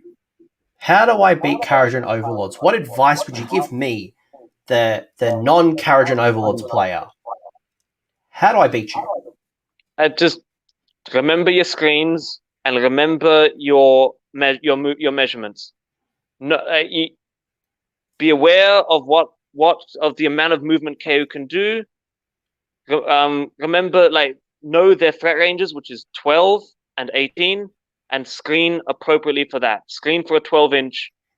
Keep your models 9 inches behind, at least 9 inches behind your front screen, and just cover as much of the board as you can. Play the objective game. KO cannot play the objective game unless until after they've wiped out your entire force. You play objective game from turn 1 and just cap those points. I'm going to wipe your army eventually, but I'm not going to outscore you. So if I can keep a lead up and try to get to about turn 3, and maybe I win the priority in turn 3, that could be the difference between me winning. Yes, you might delete my army, but I've scored enough points where it's become too hard for you to catch up. For sure, yeah. And yeah, just screening. Yeah, I think the screening one's interesting, especially with some of those things that that might move and might things like Shadow Stalkers or Shadow Warriors, or getting your Aether Wings in, or the Untamed Beasts, or anything even the new Jaws of Mork Squig ability allows you to move for free up the board at the start of the game. So anything I can do to keep you away from those key things that are going to hit you, that's what I'm hearing I need to do. Yeah. KO, they're just really good at exploiting your opponent's mistakes. So unfortunately, you're going to have to play a pretty flawless game against KO, or they will, if you any gap will be filled with an ironclad. But if you can just make sure everything is mapped out and there are no gaps, and all I can shoot at is your little 10-man squads of marauders or skinks or witch elves, and then you counterattack, that'll smash KO. Yeah, and if KO continues to be strong at the tables, you need to start thinking. I'm looking at Davis in the chat right now, and Dave said, KO is hard for him to win, especially with his ogres. His Iron Jaws are able to hold up, but the ogres, this then might allow you to bring in Noblars, again, cheap battle line. There might be some things like Gloomspite Gits getting the Spore Splatter Fanatics that block. Oh no, actually that wouldn't work. Anyway, regardless, the point would be is just you might need to rethink your list and how you can get those cheap bodies, those cheap screens, some things that protect you, to push you forward, to increase that movement, to increase the board control, or even some things that take your models off the board for a little bit and then come in when you want to go. Yeah. You keep your hammer safe from what I can do. Yeah, so taking it even off the board, right? We're having like a prime on the side of the board, or something comes in on reserve, or whatever it might be. But keeping those Ideneth eels off for the Nighthaunt. Underworld's a great example with your Nighthaunt. Again, there's so many ways you could do it, but this has been awesome. I have learnt a lot. I think a lot of people have learnt a lot, and it's good to hear how you're thinking about Kharadron Overlords, but also as an opponent, how you're thinking, so I can potentially adapt. Because I think right now a lot of people are struggling with KO. They play a very different game to a lot of other players. And how do I beat Kharadron Overlords? I think we've heard what makes an army work, where the power's coming from, and some of the ideas that I can do to be able to essentially counterpunch. I need to be able to absorb a hit and hopefully force you to shoot the things that you don't want to shoot, the chaff, the cheap bodies, and in return punch you just as hard, if not harder, on the way out. So they will, hard enough punch, KO will fall. Get enough Rend 2, Rend 1 in there. Not much you can do. Not much the Thunderers can do. If you can, so the Thunderers are the big defensive bonuses that make 2 to hit. So I'll have the Fumigators up the front, which you can't do much against, and there'll be that Chemist hiding just behind the front row. If you can snipe him off, that's like half of that neg 2 is gone. That's just neg 1. Yeah. Cool. Well, that's it from me. Is there any shout-outs you want to make? Again, you're basically on YouTube every weekend on Aethercast, so very cool KO-focused podcast. You guys talk about all things. There's always an interesting topic. I always tune in when I get a chance to listen. But any shout-outs, anything you want to say before we kind of bring things home? Just I guess if you want to know more about the different barracks and all the different kind of lists you can do, we've gone into more of a deep dive on Aethercast on all the barracks and anything we can possibly do. We even tried to figure out now. We made one of the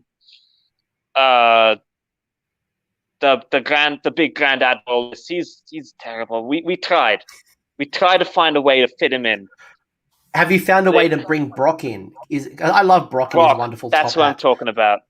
Like, surely there's a way we can get Brock and his top hat into Age of Sigmar. If we can bring Sloppy Barpiper in with the new Broken Realms rules, we can find a way. Hey, all the vampires are all fashionistas right now. Surely Top Hat Dwarf Man can fit on the Vogue cover with all of those vampires. Show him up. Well, he'll beat him in a fashion contest, but that's about it. No, we've tried. There are lists in there that have Brock. I can't say that they're going to be any good, but they'll do something. Okay, they'll do something. You still can't make it work. All right, guys. Krohn, you've been awesome. Alex Krohn, he's amazing. I can't wait to hopefully avoid you at Brishammer because my Mega Gargants will not have a good time. We have no screens. Be kind to me if we meet. It's a tough meta up there. I'm scared from game 1 already. That's all right. We'll smash them. Us Westerners, us Southerners will come up and take over those Queenslanders. But guys, thank you. Let's wrap this up for like the 7th time. Krohn, you're amazing. Aethercast, go check them out and go listen to all the wonderful wisdom that they are dropping on a weekly basis. But it's been fantastic to be on. Gotcha. Thanks, everybody. I hope you found that discussion valuable. If you did, give the video the old thumbs up. And if you have a comment or an insight, leave it in the comment section below. The champions over here are my AOS Coach Patreons and YouTube members. So you guys are bloody legends. Thank you for all the support. If you want to know more about the support programs, the links are below down here in the episode description, along with a link to the Discord server so we can continue this conversation. Until next time, don't forget to name your characters and have a good one.